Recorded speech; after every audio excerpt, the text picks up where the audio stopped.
Hello, in this video I'm gonna show you how to change the keyboard language on your iPad mini 7th generation. All you need to do is go to the settings. In these settings, make sure that you are in the general section and then go to keyboard. Then choose keyboards. Over here you will find all languages added to the keyboard. You can press add new keyboard in order to do so. You can also search for a specific keyboard language. So let's say I'm gonna choose Spanish. Then you can press add new keyboard and you can also select the layout. Once you select the layout, you can press done. And there we go. If you want to remove an unwanted language, then you can press edit, choose the language that you want to remove. So let's say I'm going to choose French, press on the red button and then confirm by pressing delete and press done in order to finish.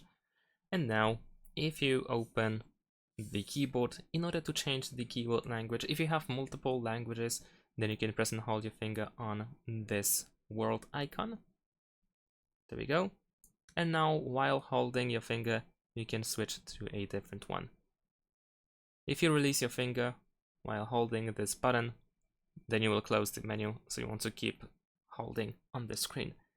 And that's pretty much it. Thanks for watching, leave a like and subscribe to my channel, and see you in my next videos. Bye.